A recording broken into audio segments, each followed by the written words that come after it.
Oh, good. Now, senior Fox Business correspondent Charles Gasparino reporting that the Education Department employees have been told that they must vacate their offices in D.C. and the regions by 6 o'clock tonight, and that the offices will be closed on Wednesday for security reasons. Right now, senior... All right. I called him and I said, "Did you hear that?" He said, "No, what?" It's like I heard loud bangs coming from downstairs. And he said, "Oh, it's probably the dogs, because we have dogs that jump on the patio table and on the kennels, and so they're always making sounds." But I felt like it was a lot louder than the dogs normally are. So I told him, I'm going to lock the doors just in case. And so I locked my balcony door, and then I locked my bedroom door too. And then I laid back down trying to, like, just maybe it was the dog. What? I heard loud bangs from downstairs. So then I decided to just... Nobody checked on it, but I locked my... Okay. I locked my balcony door and I locked my bedroom door. Okay. Dogs. And then I hear more loud bangs coming from my bedroom door that I just locked. And so I called him and I said, "Hey, is that you trying to come in? Because I locked the door." And he's like, "No, it's not me." And I said, "Well, someone's trying to come in here." And She can't hear. There's no talking or anything. There's 4 guys. Or was it 3? 3 or 4 guys? They're not saying. They're just... She has no idea. Wasn't there literally a gunshot in the thing above the handle? as soon as I said that, they were like shooting the door, kicking it down, and then 3 guys came into my bedroom. It was dark at first, and they turned on all the lights, and then they pointed the gun at me while I was in bed, said, stand up, stand up. And so I went into the corner of the room where there's a chair, and they were kind of like, all 3 of them surrounding me, and I was... No shot! This is a troll. This has to be a troll. I go into the corner of the room where the cuck chair is. I don't believe it. Some incredibly bad takes from Destiny this evening. Do banks make money from mortgages? Someone with $1 million is not a millionaire. Do you think most people consider a 75-year-old with $1 million in their 401k a millionaire? Okay. The corner of the room where there's a chair, and they were kind of like, all 3 of them surrounding me, and I was sitting in the chair, like not sure what to do in this situation. They kept saying, where's the crypto? Where's the crypto? And I was like, I don't know what you're talking about. It's like, where is it? And then they said, hit her. And so I knew they were about to hit me. And so I actually took boxing classes like a year or 2 ago. And so instinctively, I was just putting my hands up like this. And that's why you don't see it on my head, actually. Oh, no. Come on. Bro. Like, cause I blocked my head. I actually had like stitches, lacerations, and like some stitches. It's like in my hairline. So that's why you can't see it, but we have the documents for it. But it hides pretty well since my hair was already red. So the blood kind of blended in. But I have like this part of my hand too, because my fists were like this. And so it was one guy on this side who hit my head at first, and then the other one had the gun pointed to my head. And they kept saying, where's the crypto? And every time that I didn't, like, I guess, give it to them, I was like, I don't know how to give that to you. It's digital. They hit me again from the other side. And so they hit me about 3 times. And I was just thinking, you know what? I'm just going to run and lead them to where crypto could be, because they're just going to keep hitting me if I don't. Right. And I might actually die. And so I was just said, oh, I know where it is. Well, hold on, I'll take you there. You can have all of it. And so I was leading them. I went downstairs and I went out to the driveway. And I just ran across to the lounge where he was. And I went up the stairs. There's like an L stairs. So they can't see him until they're already within line of sight. And he told me to get down. And so I like hugged the side of the wall, and he shot 3 bullets right past me. And shot the guys, actually. This happened. Reminder, Dan thinks this whole story is 100% true, okay?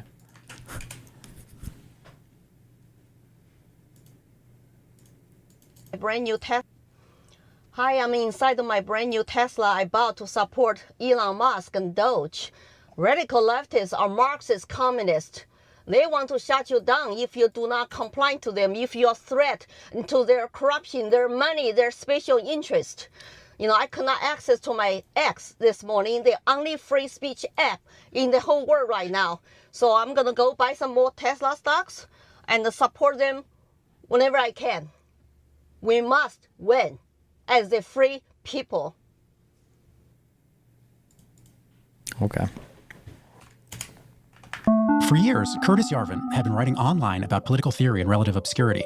His ideas were pretty extreme, that institutions at the heart of American intellectual life, like the mainstream media and academia, need to be dissolved. He also believes that government bureaucracy should be radically gutted, and that American democracy should be replaced by what he calls a monarchy run by a CEO. Monarch is good. It's a neutral term. But while Yarvin himself may still be obscure, his ideas are not. Vice President-elect J.D. Vance has alluded to his notions of forcibly ridding American institutions of so-called wokeism. And Yarvin has also found fans in the most powerful and increasingly political ranks of Silicon Valley, like Mark Andreessen, the venture capitalist turned informal advisor to President-elect Trump. We are living under FDR's personal monarchy.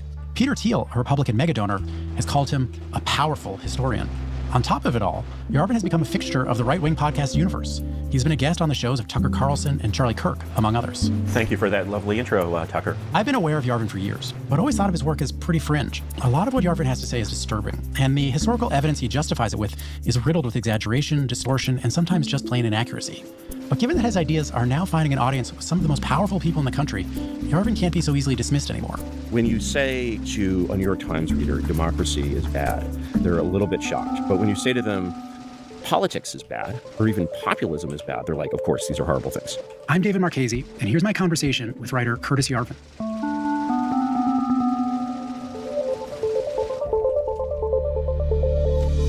Fuck you. To my understanding, one of your central arguments is that, America needs to, I think the way you've put it in the past is sort of get over our dictator phobia, that American democracy is a sham, beyond fixing, and having sort of a monarch-style leader, or call it a CEO, or call it a dictator, like that's the way to go. So why is democracy so bad, and why would having a dictator solve the problem? Let me answer that in, I think, a way that will be relatively accessible to readers of the New York Times. You've probably heard of a man named Franklin Delano Roosevelt. Yes. And I do a speech sometimes where I'll just read the last 10 paragraphs of FDR's first inaugural address, in which FDR essentially says to the American people, hey, Congress, give me absolute power or I'll take it anyway. So, did FDR actually take that level of power? Yeah, he did. And so there's a great piece that I've sent to, some of the people that I know that are involved in the transition. There's all sorts of people milling around. Name one. Name one. Wow. Name one. Well, I definitely know Mark Andreessen, and so I sent this piece to Mark Andreessen, and it's an excerpt from the diary of Harold Ickes, who's FDR's Secretary of the Interior. And it's a little diary entry describing a cabinet meeting in 1933.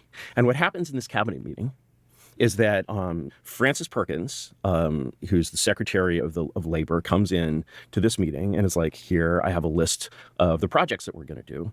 FDR personally takes this list, looks at the projects in New York. It's like, this is crap. Aren't you doing? Like, humiliates Francis Perkins in the Oval Office or wherever they're having their cabinet meeting. And then at the end of the thing, it's like everybody agrees that the bill will be fixed and then passed through Congress. This is just a picture of FDR acting like a CEO.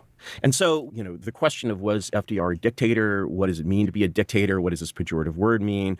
I don't know. What I know is that Americans of all stripes, Democrats, Republicans, and everyone, except for a few right-wing Republicans, basically revere FDR.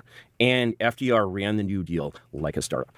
So, as I understand it, the point you're trying to make is that we have had something like a dictator in the past in American history, and therefore it's not something to be afraid of now. Is that right? What we see in the sort of the course of, to kind of...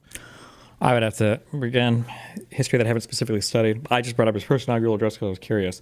But it is funny that FDR is asking to be a dictator, but he's literally asking the Congress to grant him the authority to do so, no? It is to be hoped that the normal balance of executive and legislative authority may be wholly adequate to meet the unprecedented task before us. But it may be that an unprecedented demand and need for undelayed action may call for a temporary departure from that normal balance of public procedure. I am prepared, under my constitutional duty, to recommend the measures that a stricken nation in the midst of a stricken world may require. These measures, or such other measures as the Congress may build out of its experience and wisdom, I shall seek, within my constitutional authority, to bring to speedy adoption. But in the event that the Congress shall fail to take one of these two courses, and in the event that the national emergency is still critical, I shall not evade the clear course of duty that will then confront me. I shall ask the Congress for the one remaining instrument to meet the crisis, broad executive power to wage a war against the emergency, as great as the power that would be given to me if we were in fact invaded by a foreign foe. Is he asking for a lot of power? Sure, but I feel like that I'll ask the Congress is dramatically different than what we see, we'll say, under Trump today, or maybe under a dictator, maybe. In a way, you could argue it is a little bit dictatorial, kind of, but... Look at the objective reality of power in the U.S. since the revolution. You'll talk to people about the Articles of Confederation, and you're just like, name one thing that happened in America under the Articles of Confederation, and they can't, unless they're a professional historian. Next, you have the first constitutional period. Wait, what does that have to do with anything? Under a professional. Name one U.S. since the revolution. You'll talk to people about the Articles of Confederation, and you're just like, name one thing that happened in America under the Articles of Confederation, and they can't, unless they're a professional historian. Next, you have... I might be retarded. Articles of Confederation didn't even last that long, no? Like a couple years? Was it longer than that? Maybe it was. I don't remember. I haven't studied this either. Was an agreement among 13 states. Came into force in 81. And it was superseded, 8 years, by the U.S. Constitution. Okay. I don't know what the fuck happened between 81 and 89. Who cares? But okay. The first constitutional period with under George Washington. If you look at the administration of Washington, what you'll see is that basically what is established looks a lot like a startup. It looks so much like a startup that this guy, Alexander Hamilton, who is recognizably a startup bro, is running the whole government. He's basically the Larry Page of this republic. He's nominally the secretary. I feel like I'm asking you, what did you have for breakfast? And you're saying, well, at the dawn of man, when cereals were first cultivated. I'm doing a Putin. I'll speed this up. And then answer the question, what's so bad about democracy? All right. To make a long story short, whether you want to call Washington, Lincoln, and FDR dictators, this sort of, opprobrious word, what they were was basically national CEOs. And they were running the government like a company from the top down. So why is democracy so bad? So it's not even... Hey, again, I wouldn't know enough to know, but I mean, that wouldn't be as surprising if it kind of looked more like that, because also like the federal government was a lot smaller and simpler in tasks, right? Like you probably didn't really need much in terms of running the government as you would today, where it's obviously the mandate of the government has expanded quite a bit, the federal government, and there's just way more people that the U.S. has now, right? So there's, that democracy is bad, it's just that it's very weak. And the fact that it's very weak is basically easily seen by the fact that very unpopular policies like mass immigration persist despite strong majorities being against them. So the question of basically, is democracy good or bad, is I think a secondary question to, is it what we actually have? When you say to a New York Times reader, democracy is bad, they're a little bit shocked. But when you say to them, politics is bad, or even populism is bad, they're like, of course, these are horrible things. And so the thing is, when you basically want to be... You name 2 periods where the U.S. was entering war? Sure. Say democracy is not a good system of government, just bridge that immediately to saying populism is not a good system of government. And then you'll be like, yes, of course, like actually, policy and law should be set by wise experts and people in the courts and lawyers and professors and so forth. Then you'll realize that what you're actually endorsing is aristocracy rather than democracy. Your ideas are ones that have been pointed to by people in real positions of power in the Republican Party.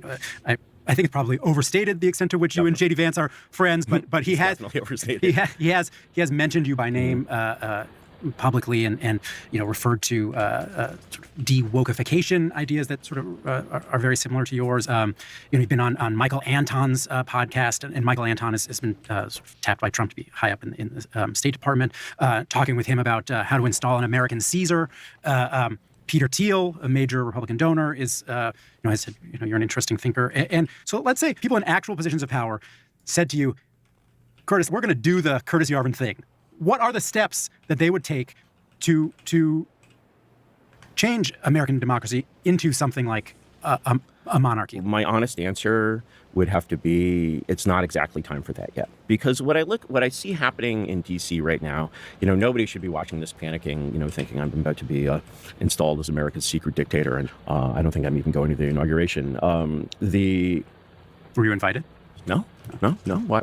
Like, I'm an outsider, man. Like, I'm an intellectual, and the actual ways in which my ideas get into circulation is actually mostly through the staffers and the kind of younger people who basically kind of swim in this very online kind of soup. And I think that's fine. I think that what's happening now in DC, to sort of distinguish my much more radical ideas from what's happening now, I would say that what's happening now is there's definitely an attempt to revive the White House as an executive organization, which sort of governs the executive branch. And the difficulty with that is if you go to Washington and say to anyone who's professionally involved in the business of Washington that Washington would work just fine or even better if there was no White House at all.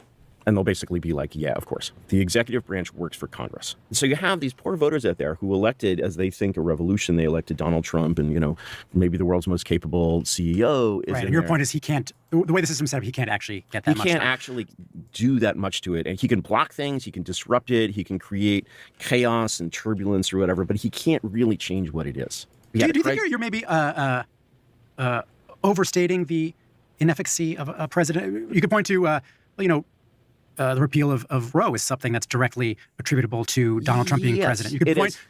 One could argue that the COVID response was attributable to Donald Trump being president. I think the COVID response is a slightly better example. Certainly, many things about COVID were different because Donald Trump was president. Here, I'll tell you a funny story. Sure. At the risk of bringing my children into the media, in 2016, my son. Who's how daughter, he's now 14. He was 6 then, and my children were going to a Shishi progressive Mandarin immersion school in San Francisco. And so you sent your kids to a sorry, I'm laughing. You sent your kids to a Shishi progressive school. At the time, Mandarin immersion. The rubber hits the road. And that's what happens. indeed, and you can't isolate children from the world, right? And so at the time, my late wife and I did not. We just adopted the simple expedient of not talking about politics in front of the children. Smart which move. I recommend to everyone. And but of course, everyone's talking about it at school, right? And my son comes home and he has this very concrete question. He's like, Pop, when Donald Trump builds a wall around the country, how are we going to be able to go to the beach? And I'm like, wow, you really took him literally. Like everybody else is taking him literally, but you really took him literally. And I was like, if you see anything in the real world around you over the next 4 years that changes as a result of this election, I'll be surprised. In one of your recent blog posts, I guess it's a newsletter, not a blog at this point, you referred to J.D. Vance as a normie. What do you mean? I would say that the thing that I admire about Vance and the thing that's really remarkable about him as a leader is that I think that he contains within him all kinds of Americans. His ability to connect with like flyover Americans in the world that he came from is, of course, very, very great. But the other thing that's neat about him is that he went to Yale. And in Yale Law School, in fact. And so he can connect he's a fluent speaker of the language of the New York Times, which you cannot say about Donald Trump. And one of the things that I believe really strongly, that I haven't touched on when I talk about monarchy, is I think that it's utterly essential for anything like an American monarchy. You have to be the president of all Americans.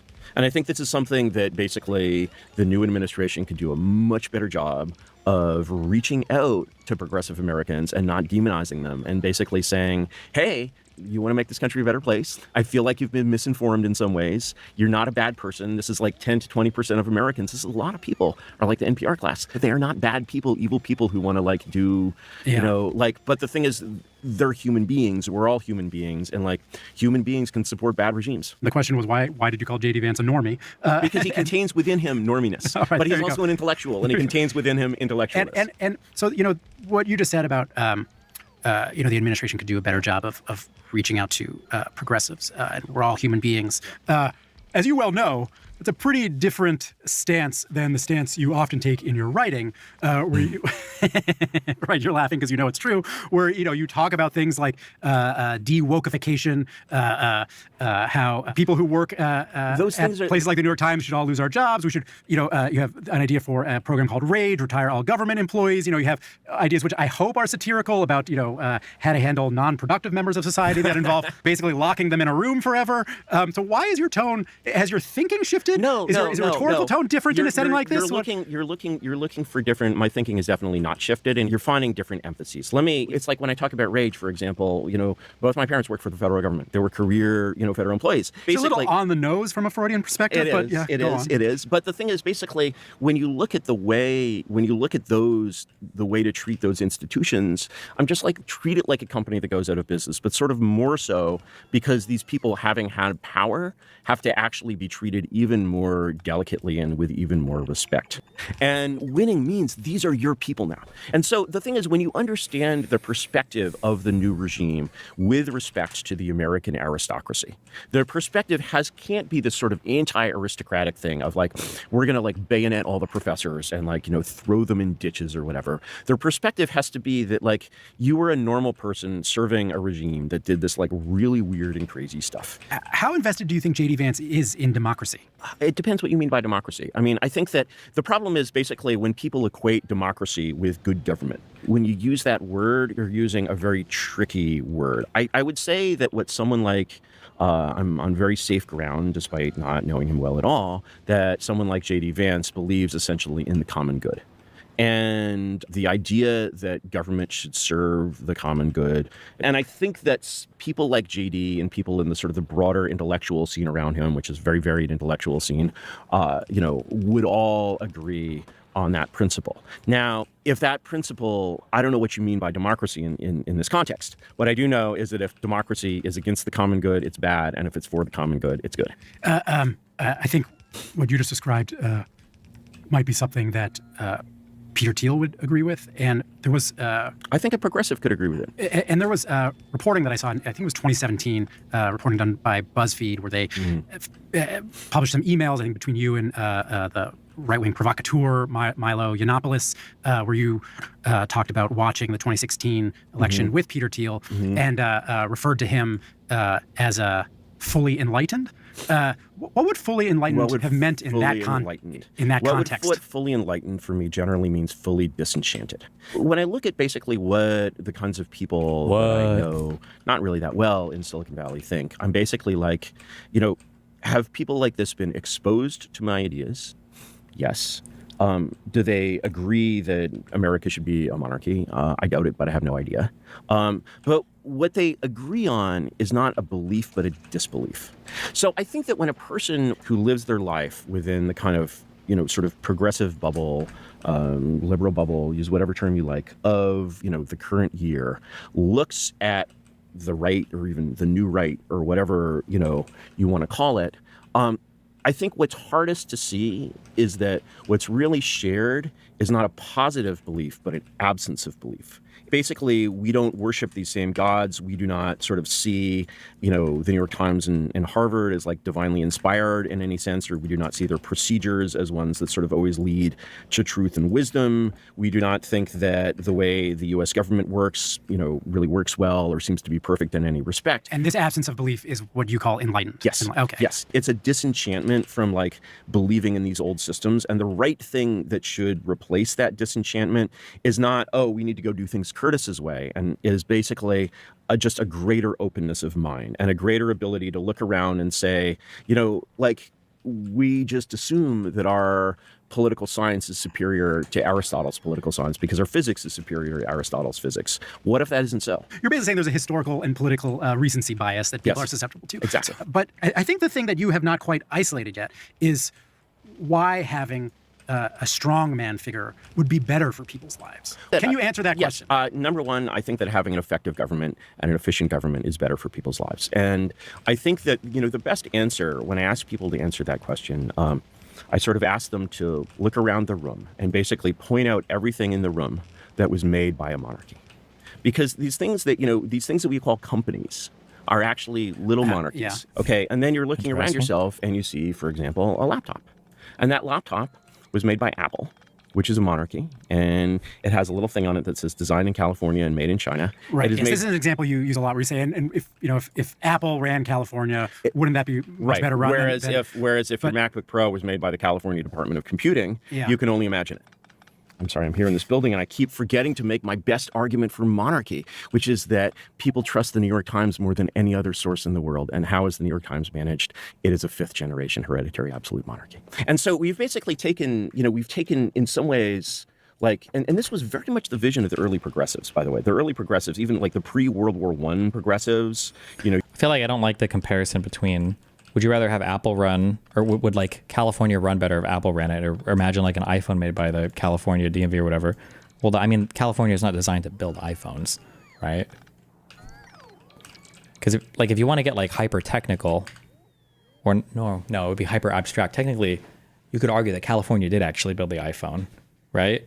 Like it depends on on where you want to go with that, You go back to, a book like, Drift and Mastery, are very... I have to say, I find the depth of background information to be obfuscating rather than illuminating. But how can I change that? How can I make that? By answering the questions more directly and succinctly, I think would be the simple reply. Fine, I'll try. But the thing I'd like to say, just to tie this back a little bit to something we spoke about a minute ago, is there is this idea that the incoming Trump administration is... I don't understand why he keeps using the word monarchy. Is his definition of monarchy an organization, a group? It doesn't. I don't know actually. Because it's obvious they're not like, it's not a literal like family name thing, but maybe his definition of monarchy is like when people don't vote and it's ran by a small group. I'm not sure. Interested in the idea of a more powerful... Hold on 1 second. I'm getting food. Don't die. Hold on.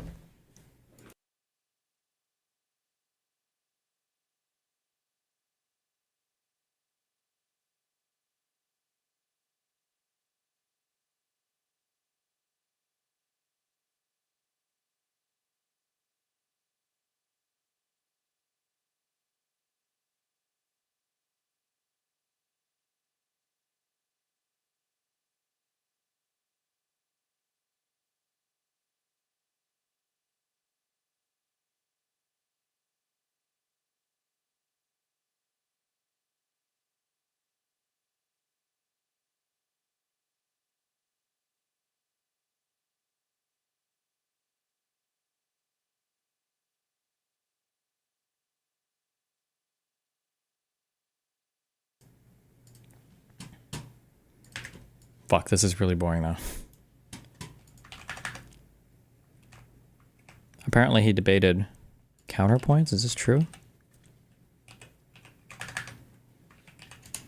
I do believe we are all the way live. Welcome to another episode of the Break the Rules live stream. I am your humble host, Lev Polyakov, at LevPo on Twitter, and we are here once again with the wonderful Curtis Yarvin and the wonderful counterpoints we're going to be talking about. Since this is a very fateful day today, we are going to be talking about something related in a way to what was, by some accounts, experienced during that day, which is, would it be better for the United States to go full Julius Caesar, rather Augustus Caesar, since things kind of calmed down around his time, in order for a lot of this action between the two tribes to finally be settled down? Because I would have found utterly ridiculous of like spooky theater, your classic stereotype of your like Afghan like special forces unit, and the special is just the quality of the hashish they smoke, and they're all like standing around doing shit, and they have some poor American who could like probably kill them all with his little finger in 15 minutes, and he's just standing around holding his dick and telling them, I wish you didn't smoke so much hash in the morning, whereas if they were actually under American command, the American could have had them horsewhipped, and which is exactly what a British commanding officer would have done. And so this is replicated across the whole structure of the puppet state on both military and civilian sides. The U.S. Embassy is not in any more in command of Afghan economic policy than the U.S. military can order Afghan troops what to do. And so what you have is this thing that's actually this this vacuum of authority. Worst of both worlds, vacuum of authority. And when the Taliban come in, at least as a government, at least somebody is in charge, at least, thieves can have... Which is why it fell in 11 days. Yeah, exactly. And, so yeah, I like basically, I think that if an understanding of that does not reflect on our Western understanding of politics. I think there's something wrong there. Here's another story. Can I give you? I'll listen to the second story, but I do want to give you a counter. Okay, yeah. So keep a story in your mind because I am curious. But the modern historical counterexample is Ukraine. So for instance, this is where we're dumping billions of dollars. I'm sure there's plenty of Ukrainian higher ups who are getting boob jobs with that money. Blah blah blah. But at the same time. I think their wives are getting the boob jobs, but I could be wrong. Things in the Ukraine could have advanced farther than I thought. I'm picturing like Nazis with the globo homo, which I say positively for the gay folk in audience. Exactly. So for instance, in Ukraine, I know that $1 billion is a lot of money to us, but if you look at the American general revenue, a few $1 trillion, this is relatively a small investment in degrading the power of a rival state. This is a relatively small investment compared to what we normally do, especially compared to Iraq and Afghanistan. I'm glad you put it that way, because that tone is increasingly heard in Washington as the pretext that the purpose of the Ukraine war is actually to benefit the Ukrainians. Who cares about humanitarianism? What? Exactly. And so humanitarianism always reveals this like unbelievably cold reptilian inside, which is basically ready to devastate a country and kill hundreds of thousands of people for the result of it being controlled by one gang of tracksuited thieves instead of another one. Actually, the Western thieves were coats and ties. Only the real Slavs were the tracksuit. But quick meme. Wasn't it kind of sad to see everybody upset that Zelensky showed up to like the White House or whatever, like wearing his army fatigues, and I was like, I'm more upset that he's not in like an Adidas black and white tracksuit. There's so many great. Zelensky was actually elected on a peace platform. He was actually elected to implement the Minsk Accords, which he did not do. And there are many great tapes of him, like basically laughing at these Ukrainian nationalists who just want to eat Russians alive or something. He's an excellent. I really love the idea of electing a comedian. It seems to me to short circuit a lot of things. It's what we did when we elected Trump. He's Jewish, which is always a plus in my book, and he also doesn't speak Ukrainian, which is great. And I think he's learning. Ukrainian is basically this peasant language. It's basically as if you made Texan the state language of Texas and came up with Texan orthography and Texas Wikipedia, in which always said y'all. Okay, you keep saying these things like they're bad. I'm not. Did you hear actually the story about Scots Wikipedia, that it turned out that half of it was written by this teenager who didn't even know Scots and was just sort of making it up the way you'd read phonics, and imagine a phonics Wikipedia, right? eb.wikipedia.org. You can probably BBC. Again, you keep saying cool things like they're bad. But yeah, I too have been impressed by the cool kinetic war videos coming out of the Ukraine. Honestly, though, I think the Syrian war ones were often better.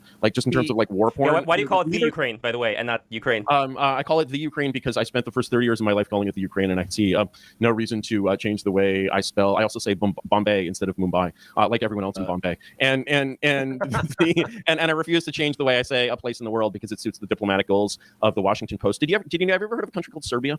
I found out an interesting fact about Serbia, which I had no idea, which is that before World War I, in Western publications, and you can see this if you look at engrams.google.com, the name Serbia is not used. It is spelled Servia. And when plucky little Serbia became our ally in the Great War, it was felt that Servia was too servile and the name had to be changed. So, I tend to regard, this kind of shit with sort of great suspicion. And I tend to regard anyone who's basically well, in order to do this good thing, we're going to, kill 250,000 people and devastate a large It's very reptilian. Okay, right. Yeah. So the thing is, let's leave the reptilian stuff to the reptiles. I sort of, we got here, we were talking about this reptilian foreign policy of these dictators or whatever, and then we're just wait, apparently there's some reptiles, So at the chance of forwarding the reptile agenda, okay, my the scales have been lifted from my eyes as far as the skepticism of the American empire. Okay, so I get it. It's a $65 trillion commercial empire. We use the guise of humanitarianism in order to kill people, but it's much worse than you say, sir. Probably, and we could get into the much worse. Maybe you could convince me that it's an irredeemable construct. But the point is that there's some things here that I think do require some level of reverence and respect. So, for instance, if we were at the peak of the Roman Empire, immediately after, I don't know, the Caesars had taken control, or shortly before, but after they had taken Egypt and they had grain and they were taking over. That's a good question. Does Curtis Yarvin have a tweet on whether he calls it the Gulf of Mexico or the Gulf of America? The Northern Territories and all that kind of stuff. You can point out and say, the Republic has fallen. We're under a bunch of dictators. The dictators are kleptomaniac, nepotistic bastards who start civil wars every 30 years. The only way they're able to keep the peace is by launching wars against the Germans, blah, blah, blah. And you can have all the criticisms of the Rome at its peak. But you also have to concede, that it's also feeding a few million people and creating some of the most impressive technological and cultural works of that time. So that's the way that I view the American empire, where you can concede all of its nefariousness, and you can concede the humanitarianism being the cloak through which they commit, murder and lies and diplomacy and these little rhetorical games that disgust you. But then you also have to concede that there's material, I don't want to say good because that's a loaded word, but material benefit that is derived even from plebeians such as yourself and I, who have plastics and cheap access to oil and technology and computers and microchips and books and the internet and all that kind of crap, where we are the beneficiaries of empire. So two things on that. One is that I think when people who, it's so hard to go, like, even as someone who's been red pill, for 15 years, like, I'm still picking sort of bits of like Noam Chomsky out of my tibia, and it's like when you see someone who sort of has a lot, like, even your conception of American empire, I think owes a lot to that school of thought. And I have a slightly different, essentially, when you look at America's power and you say empire, you're talking about the small amount of what you might call hard power that exists in this world. And soft power is a much more important part of that. And it's essentially a revolutionary power. And it's a power both to create revolution and to preserve and protect revolution. In Hassan is watching you right now. Why? Oh no, he's watching that stupid the video from the Noah Samson. Okay, this is boring.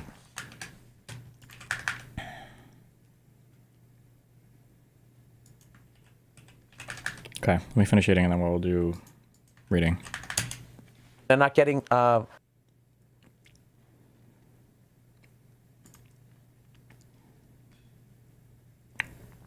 this is the same video we watched earlier. Oh, I didn't know they had a panel at the end. Are they all on that panel at the end? Oh, they're not. Fuck. Cringe. Oh, wait. Hold up.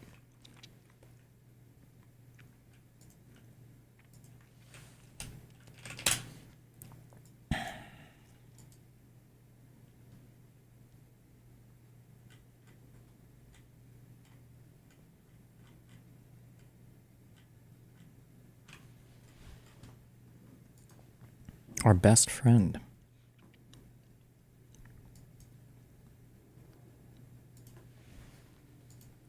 We are very, very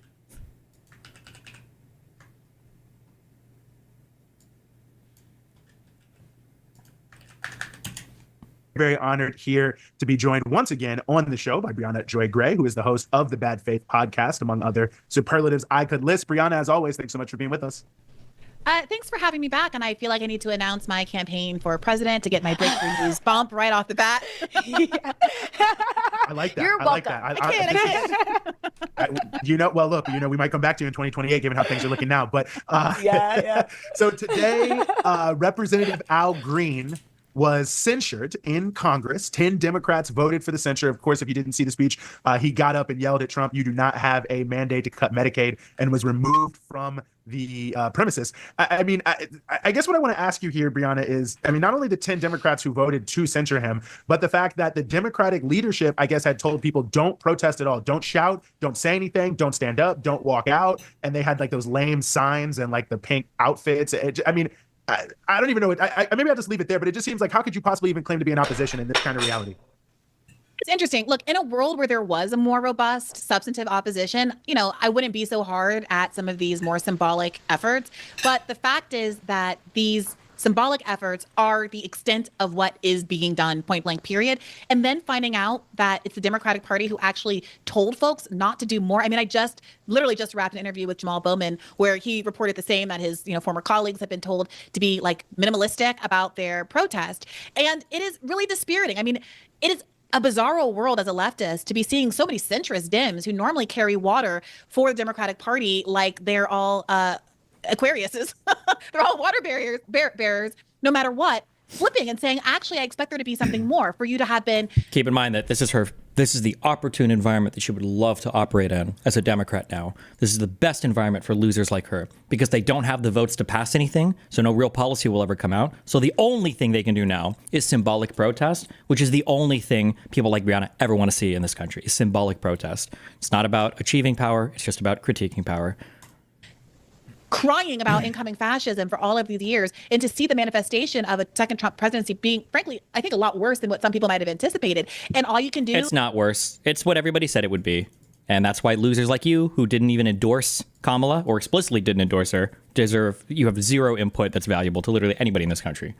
Is wave a bingo paddle and wear pink, and then Democrats, having 10 Democrats coming over to join the censure of a colleague who did only what, who was it, Marjorie Taylor Greene did a few years ago and shouting, "You're lying" at Joe Biden, when, by the way, ironically, at that time, she was saying that he was lying about Republicans wanting to cut Social Security, which is, of course, what Donald Trump is doing right now. I mean, it's like levels of irony and frustration, and I think everyone's waiting for someone to meet the moment. You know, Brianna, it reminds me of, when we think about meeting the moment, James Carville, longtime Democratic operative and advisor, recently made headlines because he said the Democrats should just roll over and play dead.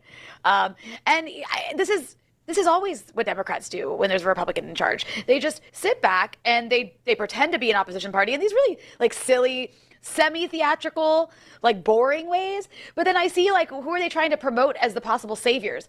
I've seen them try to promote Chris Murphy, who is like as bland as it gets and just like another centrist Democrat.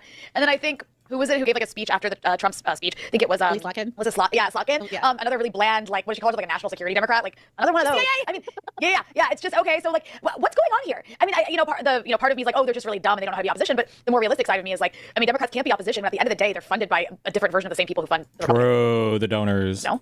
They know. There was a choice to pick Slotkin. And the fact that Bernie Sanders got up and gave his own address that got millions of views on the internet, even though it wasn't being pushed by the corporate TV channels the way that Slotkin's official response was, that Bernie was sitting right there. They know he's the most popular Bernie, yes, please. It's the only one.